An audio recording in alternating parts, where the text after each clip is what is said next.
Willkommen zurück zu einem kleinen Meme-Stock-Update. Wir werden uns heute anschauen, was hast leider AMC gestern gemacht oder nicht gemacht. Wir machen ein kleines GameStop-Update. Ähm, wir schauen, ob Beyond jetzt endlich fertig ist mit seinem Move. Wir schauen uns auch an, warum Webull gestern leider ein neues All-Time-Low gemacht hat. Wir machen ein kleines Update an dem perfekten Tesla-Tracking und wegen dem 30% Move werden wir uns natürlich auch FFEI anschauen. Wenn es euch interessiert, bleibt einfach dran.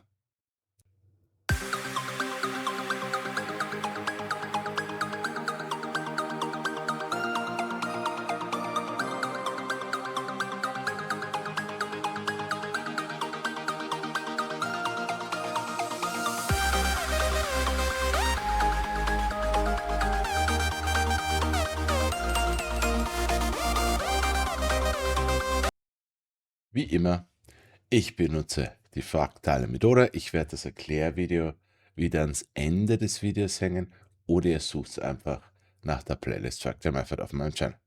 Okay, na dann springen wir gleich rein in AMC. So, für AMC heute nur das kleine Update. Wenn ihr das ganz große sehen wollt, 2-Part-Squeeze, 1-Part-Squeeze, Preistargets und, schaut euch einfach das letzte Video an. Die Playlist verlinke ich am Ende des Videos. Heute schauen wir uns nur an, was wir gestern gemacht haben. Also, zoomen wir mal rein. So, ganz kurz, bevor wir ins Tracking reingehen, weil ich habe das gestern in den englischen Kommentaren gelesen. Warum ich nicht meine Meinung sage und warum ich immer sage, rauf, runter oder sideways. Ja? Und dass ich immer den sicheren Weg gehe. Ich sage nur eins dazu, mir ist der sichere Weg wirklich egal. Ja? Mir ist auch egal, ob ich Recht habe oder nicht, oder ob wer anderer Recht hat oder nicht. Es ist mir wirklich wurscht. Ich zeige hier ausschließlich mein Tracking. Warum ich immer Alternativen gebe? Ja, weil meistens die Sachen eben nicht hundertprozentig sind. Wenn ich jetzt sage, es geht hundertprozentig nach oben, aber wir rejecten dann doch noch an einer Linie, dann rufen alle, kannst du wieder ein Video machen? Warum gehen wir jetzt runter? Ja? Deswegen, ich versuche immer alles komplett abzuklären und zu zeigen, ja, welche Möglichkeiten gibt es, damit man eben sagen kann, okay, scheiße, wir sind jetzt da rejected, also könnte jetzt das passieren, perfekt. Oder wir haben jetzt dieses Level doch durchbrochen, also wird das passieren. Ja. Somit muss ich nicht sinnloserweise andauernd dieselben Videos machen. Ja. Und in Sachen AMC, ich habe gestern gepostet, dass dieser Boden hier perfekt ausschaut. Ja. Eine Candle runter, Bounce und nach oben. Und ich muss ehrlich sagen, es hat perfekt ausgeschaut. Wir wollen, um das nochmal ganz klar zu zeigen, wir wollen genau so eine Formation sehen. Genau das wollen wir sehen. Was meine ich damit? Ich meine genau das hier. Linke Seite ist 30-minütiger Chart von heute. Mittlere Seite ist der 30-minütige Chart vom April 2024 bis Mai 2024 und rechts auf dem einstündigen Chart, weil man sonst nicht so weit nach hinten kommt, der 5. Jänner 2021. Und was man halt dazu sieht, ist, es war jedes Mal eine Wick nach unten. Hier. Es war jedes Mal eine Wick nach unten, sofortiger Bounce und wie. Ja. Das ist für mich persönlich das Wie von AMC. Dasselbe wie in Jänner 2021. Wir knifen runter, wir wicken runter mit einer Candle und schießen sofort wieder hinaus. Ja. Das ist das, was wir sehen wollen. Ja. Und gestern in der Früh, also bei Markteröffnung, hatten wir das. Es war genau diese Formation. Ja. Leider, und dazu muss ich wirklich sagen, leider, weil ich fühle ja auch mit euch und auch ich will, dass dieses Tracking endlich aufhört, haben wir bevor Marketschluss diesen Boden wieder gebrochen. Ja. Nächstes Problem für AMC generell jetzt. Das ist nicht unser Boden. Also, in meiner persönlichen Meinung, nein. Erstens, wir haben keinen Wick, so wie wir jedes Mal einen hatten. Ja? Das ist eine volle Candle nach unten. Das ist kein Wick. Und zweitens haben wir hier schon wieder einen doppelten Boden. Ja? Heute ist Earnings Call. Ich meine, die Earnings sind schon alle draußen und so weiter und so fort. Das ist der 30-minütige Chart, also vielleicht machen wir das schon vor den Earnings, ja. Aber ich glaube, wir brauchen ein neues Low. Ja? Wir sind leider, so beschissen es sich anhört, noch immer nicht fertig. Ja? Und eins noch dazu gesagt, ja, weil ich auch in den englischen Kommentaren gelesen habe, warum ich immer bei AMC und bei GameStop sage, ja, warte mal bis Freitag, wie es sich ausspielt. Wie schaut es mit nächster Woche aus? Ich sage das immer dazu. AMC und Jimmy, speziell diese zwei Aktien, sind zwei Aktien, die machen ihre großen Moves oder den Beginn ihrer großen Moves immer Montag, Freitag. Immer. Bedeutet allerdings auch, wenn wir jetzt diesen großen Move nicht an dem Montag gemacht haben, dann werden wir keinen Squeeze bis Freitag sehen. Ja? Wir haben gestern keinen Gap-Up gemacht, keinen Squeeze. Somit, ja, sage ich, warten wir bis Freitag, weil bis dahin wird halt kein Squeeze kommen. Somit, was könnte jetzt bis Freitag meiner Meinung nach passieren? Ja, also das ist meiner Meinung nach nicht der Boden. Ja? Also werden wir jetzt runterfallen. Wir müssen aber nicht bis Freitag runterfallen. Ja? Sagen wir heute oder wegen den Earnings, wir machen jetzt unseren Boden. Ich bin noch immer der Meinung, wir werden $1 nicht brechen. Im besten Fall machen wir das heute. Spielt keine Rolle, ob bevor Marketschluss oder danach.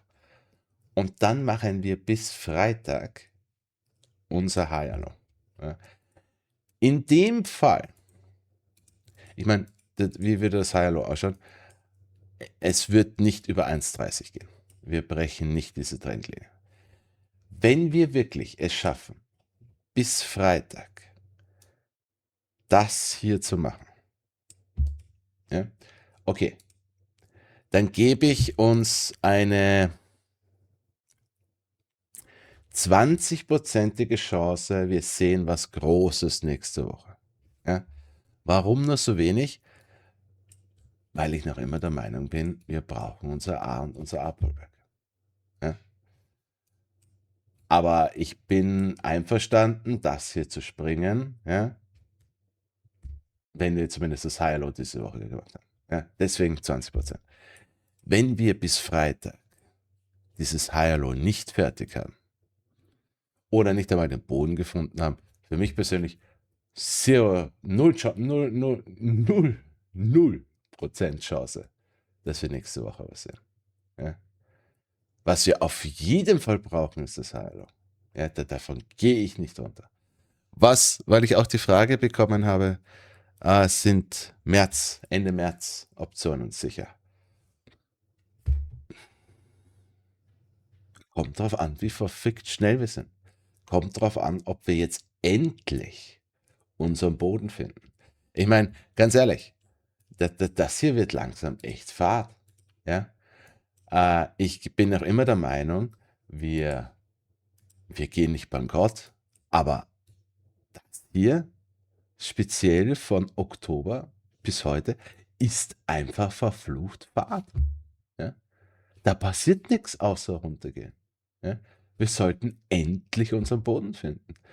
Allerdings muss man halt auch dazu sagen, es ist dasselbe Landmark wie der hier vor 2024.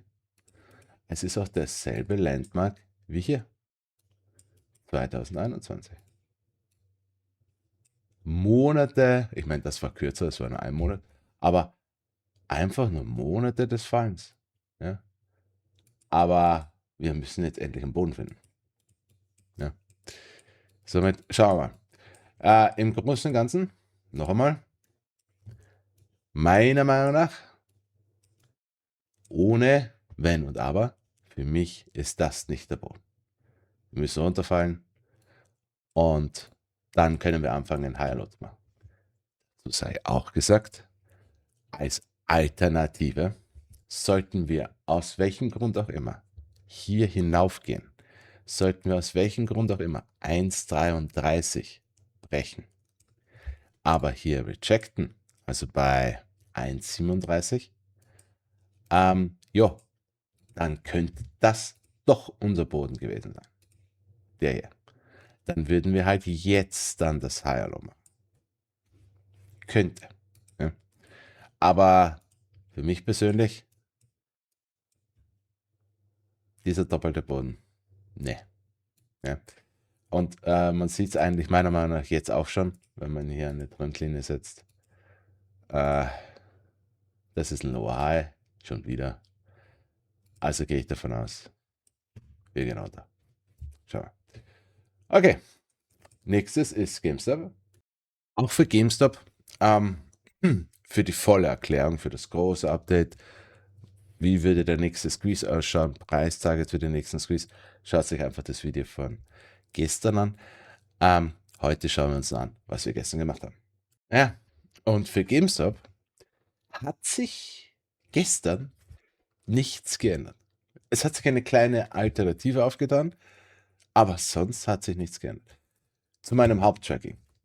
Noch einmal, für die Leute, die sich aufregen, zu meiner Meinung. Ja.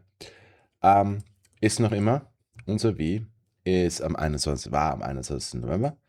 Schönes Higher Low, unser kleines Micro Higher Low. Und jetzt gerade machen wir unser großes Higher Low. Ja. Ist dieses große Higher Low noch schon fertig? Nein, meiner Meinung nach noch nicht. Bedeutet, wenn man sich das hier ganz genau anschaut, nur diese Sektion hier, ja, dann war das unser Top, auch perfekt auf dieser Trendlinie hier, die Trendlinie, die bis zu unserem Top hier oben geht, schön dran rejected und hinuntergegangen. Dann, wenn man sich das hier genau anschaut, ist das hier unser Lower High, das hier unser Midpoint und dieses Top hier unser T. Technisch gesehen ist dieses T fertig, weil es dort weil es unter den Boden gefallen ist, wo es angefangen hat. Fürs Higher Low ist es aber nicht fertig, weil unser Higher Low endet immer in einem V&A. Bedeutet, wir müssen unter 21,38. Wir sind jetzt gestern hier gebounced. Dazu sei gesagt, wir sind auf der 0,5 FIB gebounced. Dazu komme ich gleich mit der Alternative. Aber wir sind noch immer nicht durch diese Trendline durchgebrochen. Für mich persönlich also, wir werden hier noch immer runterkommen unter 21,36. Danach machen wir unser A, was irgendwas über unserem großen T ist, also irgendwas über 28 bis 35, 0,5 Pullback oder 0,618 Pullback.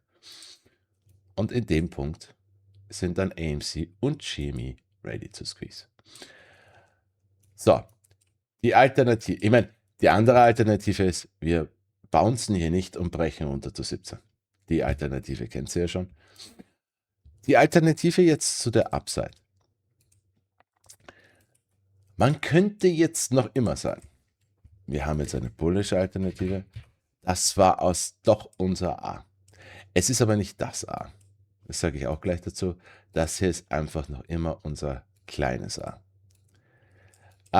Ich würde das nicht so sehr mögen. Einfach nur deswegen, wenn das hier das kleine A von diesem A ist, ja, bedeutet, wir müssen jetzt noch ein B machen und dann machen wir das C, was unser großes A ist. Ihr müsst immer drüber überlegen, wenn wir das machen, Zeit. Das kostet alles Zeit. Wenn wir jetzt von Dezember bis jetzt Ende Februar nur A gemacht haben und wir laufen mit der Geschwindigkeit weiter, dann braucht man den ganzen März für B, den ganzen April für A Ich meine, ob man sich darauf freuen kann, weiß ich nicht. Ja? Aber fürs bullische Tracking bedeutet, wir haben unser W im November, das hier ist unser Higher Low, bedeutet, das hier ist schon unser A, also unser kleines A. Und unser kleines A bounced auf der 0.5 oder das 6.18. So, in dem Fall, wir haben unser Low High, Midpoint T, T ist fertig, hat Lower geendet, ist auf der 0.5 gebounced. Für das müssen wir jetzt über unser T. Das bedeutet, wir müssen über $24 so hinaus. Absolute Bestätigung dafür wäre 25,20. Ja. Dann, wir werden über irgendetwas über 26 gehen. Wir werden aber dafür nicht 28 brechen. Das wäre dann unser B. Und dann machen wir dasselbe. Wir gehen zu unserem B, machen unser Pullback. Ja. Diesmal 0.5 vom A-Boden und dann erst drauf. Wie gesagt, wird Zeit dauern. Wäre scheiße. Meiner Meinung nach. Aber Tracking ist Tracking. Okay, jetzt schauen wir uns noch den kombinierten Chart an. So, wer nicht weiß, was das ist, der kombinierte Chart ist einfach eine Funktion von TradingView, wo man 2 oder mehr Aktien zusammenfügen kann. Ja, man gibt einfach ein AMC plus GameStop zum Beispiel und bekommt halt eine Mischung aus beiden Aktien. In diesem Chart ist natürlich GameStop schwerer gewichtet, weil GameStop hat den höheren Preis. Bedeutet, wenn sich GameStop bewegt, bewegt sich dieser Chart mehr. Damit AMC diesen Chart bewegt, muss AMC schon wirklich mehrere Prozente steigen. Ja. Andernfalls bewegt sich dieser Chart für AMC nicht so stark. Er ist relativ ähnlich. Ja. Er zeigt eigentlich mehr ein Bild, wie es hätte wirklich sein sollen. Ja. Zum Beispiel unser V für diesen Chart war im März 2020, nicht im Jänner. Dann haben wir bis zum Jänner ein Higher Low gemacht. Wunderschön. Ausbruch. Das hier schaut genauso aus wie unser AMC Squeeze. Dann sind wir runtergefallen bis April 2024. Das Ganze hier ist unser Makro Higher Low. Und seitdem, seit April bis heute, machen wir unser Micro Higher Low. Ja, und das hier schaut eigentlich aus wie GameStop. Wenn wir uns jetzt anschauen, was dieser kombinierte Chart macht, dann werdet ihr sehen, wir machen eigentlich hier beim kombinierten Chart das Ende von GameStop jetzt derzeit. Ja, wir haben unser perfektes T, wir haben unser Boden im Dezember wahrscheinlich, haben schon einen Ausbruch und sind gerade im Retest. Jetzt ist die Sache die, ich habe ja auch letztens gesagt, es gibt hier 2 Möglichkeiten für mich. Erstens, dass das hier unser kleines Higher Low war. Perfekt. Und das hier ist unser A-Ausbruch. Und für den A-Ausbruch brauchen wir einen 0.5 oder einen 0.618 Pullback. So, wir fangen hier mit der bullischen Version an.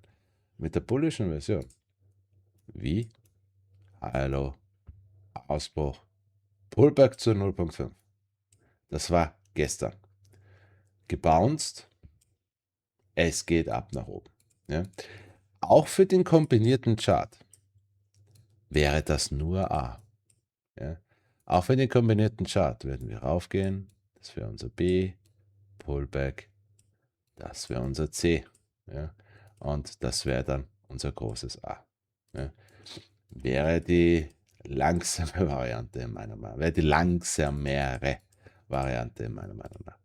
Wenn nicht, dann ist das hier noch immer nicht fertig. Ja. In dem Fall muss man auch dazu sagen, das hier wäre erst unser L. Ja. Das hier wäre erst unser M. Und vielleicht, wenn wir schnell sind, ist das unser T. Ja. In dem Fall müssen wir hier noch immer runter. Ja.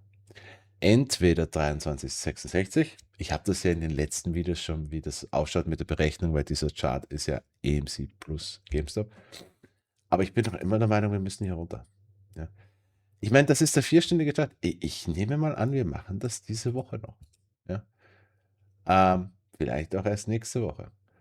Aber wenn man meine persönliche Meinung hören will, ja, ohne, zeigt mir uns alle Alternativen. Wir sind noch nicht fertig. Ja. Das gestern wäre die Chance gewesen. Meiner Meinung nach sind wir noch nicht fertig. Aber ich wäre extrem glücklich, wenn ich mich irre. Okay? Gut, dann springen wir jetzt zu Beyond. Auch kleines Update hier für die ganze Geschichte. Was ist unser nächster großer Move? Wie schaut es aus? Was hat es bis jetzt gemacht? Schaut sich einfach das Video von gestern an. Heute schauen wir uns nur an, was wir gestern gemacht haben. Na, dann schauen wir mal rein. Ja, und ich kann leider mich diesmal auch nur wiederholen. Diese Aktie wartet auf irgendetwas. Ja. Das hier ist noch immer meiner Meinung nach mein Haupttracking. Februar der 5. noch immer unser Boden. Ja. Der Boden von unserem Higher Low. Und seitdem machen wir erstes Higher Low, zweites Micro Higher Low, drittes Micro Higher Low. Ja. Somit für die absolut bullischste Variante, weil wir hier immer höhere Higher Lows machen. Wir brechen hier nicht runter, sondern wir gehen nach oben. Ja. Für uns in dem Fall ist extrem wichtig, wir möchten über diese Trendlinie. Wir wollen hier drüber. Wenn wir über diese Trendlinie gehen, haben wir es eigentlich so gut wie geschafft. Absolute Bestätigung ist über 1,10 $. Die einzige bullische Alternative, die ich noch habe, ist, das hier ist einfach nur ein großes Higher Low. Und wir werden jetzt trotzdem noch immer diese Gap hier füllen. Ja, diese Gap hier. Da wir fürs bullische Tracking hier sehr lange nicht mehr runterkommen werden, würde ich gerne sehen, dass wir das machen. Oder einfach nur rauf. Ja. Aber mach endlich was. Ja, ich meine, seit Anfang Februar, gehen wir einfach nur zur Seite. Ja. Vom Gefühl her, von meiner Meinung nach, ich glaube, wir werden diese Woche den Ausbruch noch nicht sehen. Ja. Es ist Ende Februar. Ja. Ich nehme an, was auch immer wir machen, ob wir jetzt Gap füllen oder ob wir jetzt noch ein kleines Micro-High Low machen. Ich glaube, bis Freitag, Montag, auch wenn Beyond nicht dafür bekannt ist, dasselbe zu machen wie AMC und GameStop, dass sie immer nur Montag und Freitag springen. Was Großes werden wir, glaube ich, erst nächste Woche im März sehen. Ja. Ich bin noch immer der Meinung, dass wir unser A bis Ende März sehen. Spätestens. Ja. Und unser A wäre $22, also von 15 bis $22 bis spätestens Ende März. Aber dafür müssen wir hier endlich fertig werden. Ja. Und noch einmal, damit es keiner vergisst, die absolut bärische Alternative ist, dass das hier noch nicht fertig ist und wir hier runterkanalen. Die gibt es auch noch. Ich sehe sie noch nicht, nur damit halt dann keiner überrascht ist. Okay, nächstes ist Tesla. So, für Tesla mache ich heute wirklich nur ein kleines Update. Wenn euch mein Tesla-Tracking interessiert, es war, glaube ich, nicht in meinem letzten Update-Tracking drin. Doch, es war im letzten Update-Tracking drin. Ja. Also, auch hier, fürs ganze Tracking, schaut euch das letzte Update-Tracking an oder das vorletzte. Heute schauen wir uns an, was wir gemacht haben. Also zoomen wir mal rein. So, und für Tesla habe ich ja in den letzten Videos schon gesagt, das Ganze hier, ich rede von dem Ganzen hier, so ein bisschen raus. Das Ganze hier ist unser kleines b. Ja. Wir suchen noch immer unser kleines c, was dann unser großes b ist. Ja. Und ich habe ja gesagt, wir werden diese Woche fallen. Ja. In den letzten Wochen habe ich schon gesagt, wir werden fallen. Und perfekt. Ich habe auch gesagt, mein Hauptziel für Tesla ist 3,97. Ja, dass wir auf jeden Fall unter 3,97 müssen. Haben wir gestern perfekt gemacht. Ich meine, war generell ziemlich roter Tag gestern, aber trotzdem perfekt nach unten. ist dieser Pullback jetzt fertig? Und das ist jetzt die Sache. Wir sind unter meinem Ziel. Perfekt. Für mein Tracking technisch gesehen ist alles fertig. Wir können nach oben schießen. Ich habe allerdings auch gesagt, wir haben noch immer diese Gap hier offen. Ja, ich rede von der Gap von 3,94 bis 3,90. Wir sind gestern genau bei dieser Gap gebounced. Also, wieder 2 Varianten von mir. Ja? Oder eigentlich 3. Ja? Die dritte Variante ist, wir halten das nicht. Irgendwas stimmt nicht. Mein Tracking ist falsch. Und wir knallen nach unten. Ja? Gibt es die Möglichkeit noch immer. Ja? Ich kann auch falsch liegen. Ja? Oder ich übersehe irgendwas. Bullische Variante ist, wir machen jetzt hier ein kleines Micro-High-Low und wir schießen nach oben. Und dazu sei auch gesagt, ganz ehrlich, wenn mein Tracking richtig ist und sein nächster Move ist vertikal, ich sag's nur. Die einzige Alternative, die ich derzeit einfach noch habe, ist, wir füllen diese Gap. Und wahrscheinlich tun wir das bis morgen oder ja, ich würde sagen bis morgen. Ja. Wir füllen diese Gap bis morgen. Bedeutet, wir gehen runter auf 3,90. Wir berühren aber nicht 3,87 und machen dann bis Freitag dieses kleine Hallo und nächsten Montag geht's ab nach oben. Ja. Es schaut super aus. Es folgt genau das, was wir vorher gesagt haben derzeit. Jetzt muss nur das Ende stimmen. Ja. Okay. Nächstes ist Wiebel. So, auch hier wieder fürs komplette Tracking. Schaut sich das Video von gestern an. Für Wiebel muss ich leider sagen, ja, hier, deswegen hat man Alternativen.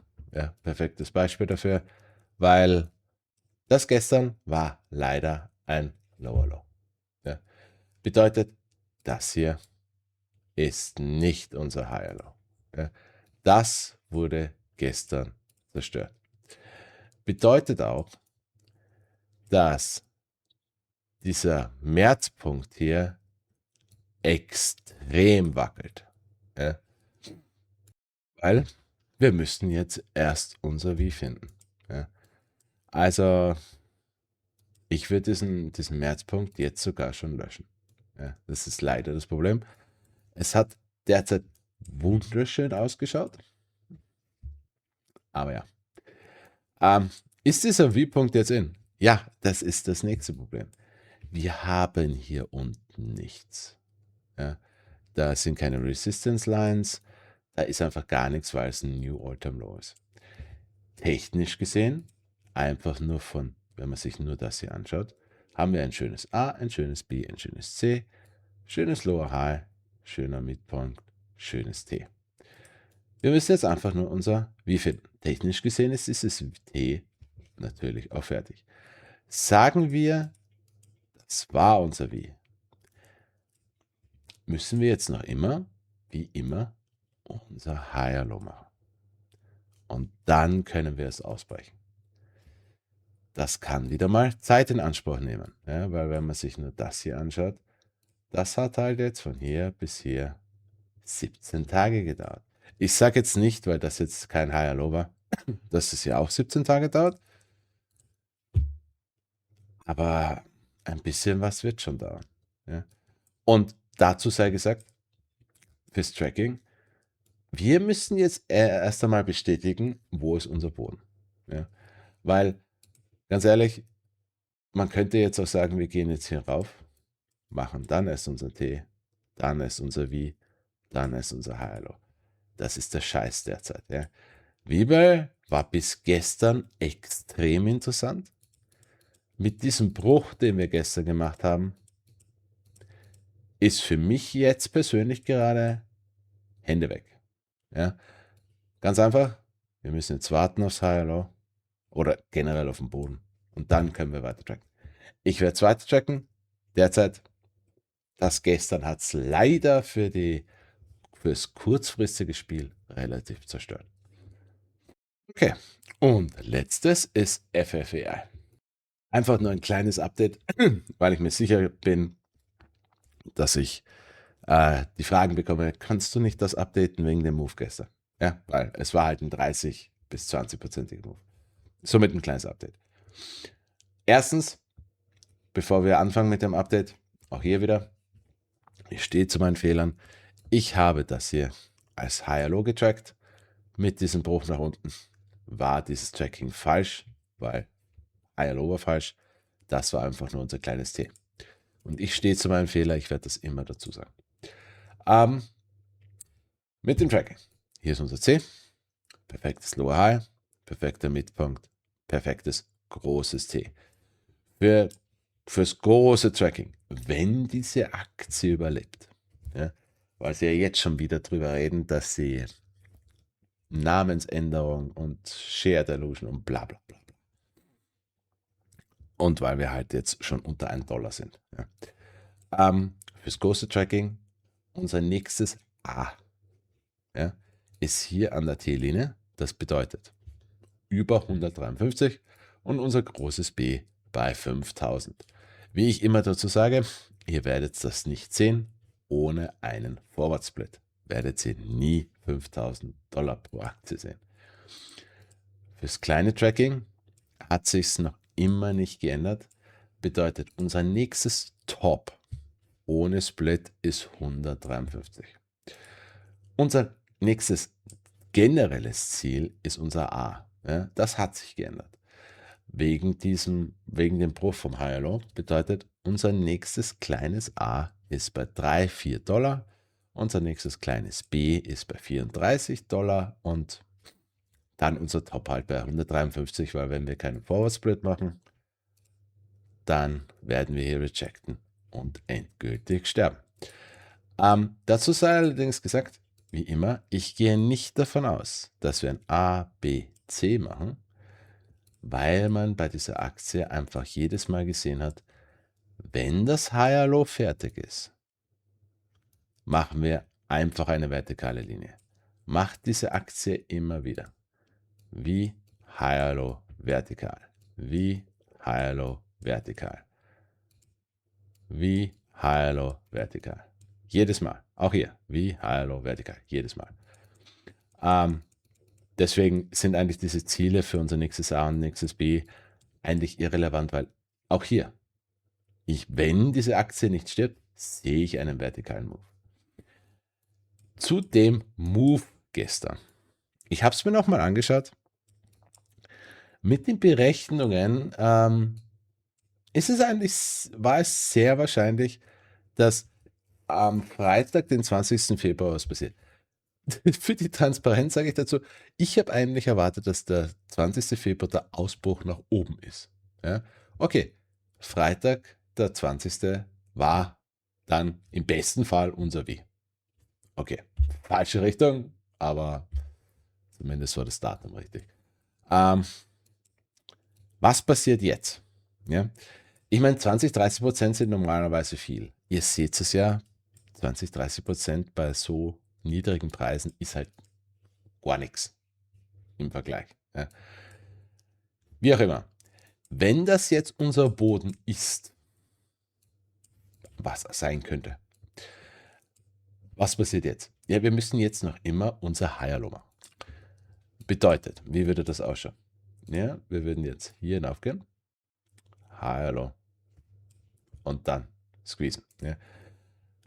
Dieses Higher Low wird nicht über 98 Cent gehen, meiner Meinung nach. Ja, wir werden nicht diese Trendlinie hier brechen. Und dann werden wir wieder runterfallen. Dann schießen wir nach oben.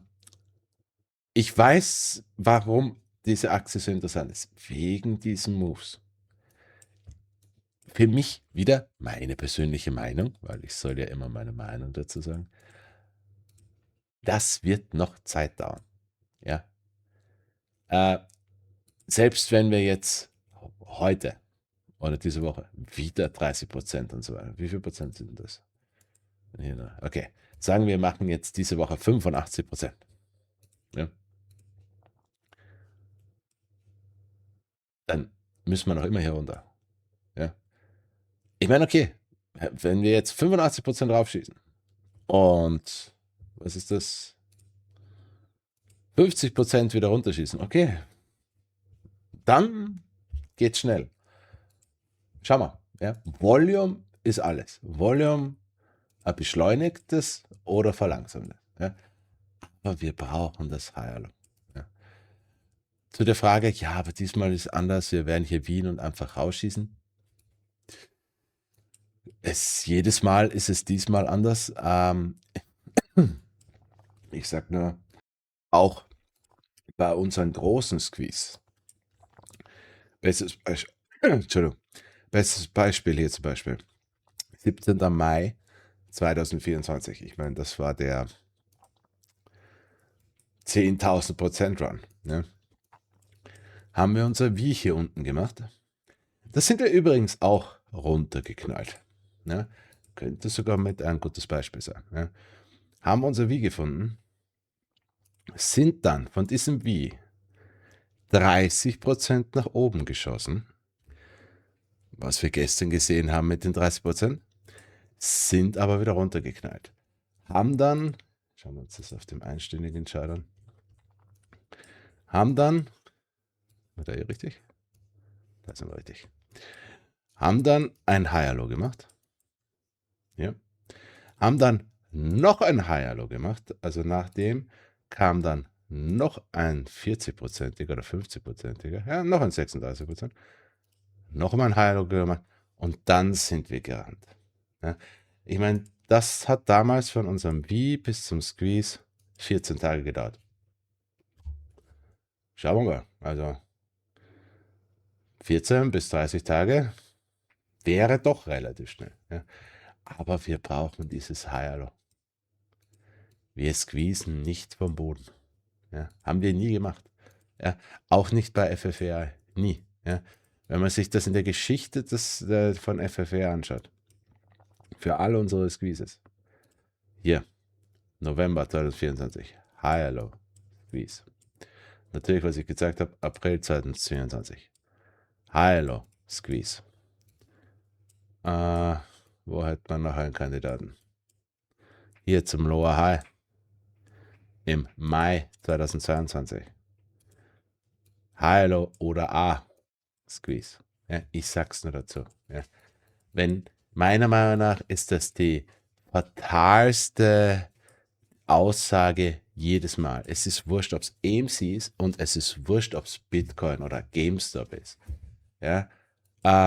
Dieses Mal ist es anders. Dieses Mal machen wir es anders. Es ist nicht 1:1. Ja, es ist nicht 1:1, aber diese Aussage mit dieses Mal ist es anders, ist für mich einfach nur erstens Bullshit und zweitens eine verschissene Ausrede, damit man sich das Tracking zurechtdrückt. Wenn sowohl in AMC, in GameStop oder jetzt auch bei FFAE wir eindeutig aus der Vergangenheit gesehen haben, dass bei jedem einzelnen Squeeze, den wir gehabt haben, ein Boden gefunden wurde und dann ein Higher Low gemacht worden ist und dann erst der Squeeze gekommen ist, zu sagen, dieses Mal ist es anders, ist einfach idiotisch. Vor allem, wenn ihr zurückschaut, jedes Mal bei all diesen Squeezes, Mai 2024 in AMC zum Beispiel oder April 2025, es wurde jedes Mal dasselbe gesagt. Dieses Mal ist es anders. Okay. Wenn es bei FFA dieses Mal anders ist, squeezen wir jetzt. Wenn wir dasselbe machen wie in der Vergangenheit und das der Boden ist, werden wir jetzt ein Higher Low machen, vielleicht sogar noch ein zweites und dann squeezen wir. Schau mal, ich liege, wie ich immer sage, gerne falsch. Okay, doch nicht so ein kurzes Update heute. Wie immer, Erklärvideo hier, Playlist für die langen Geschichten hier und wenn ihr mehr sehen wollt, hinterlasst mir ein Abo. Wir sehen uns.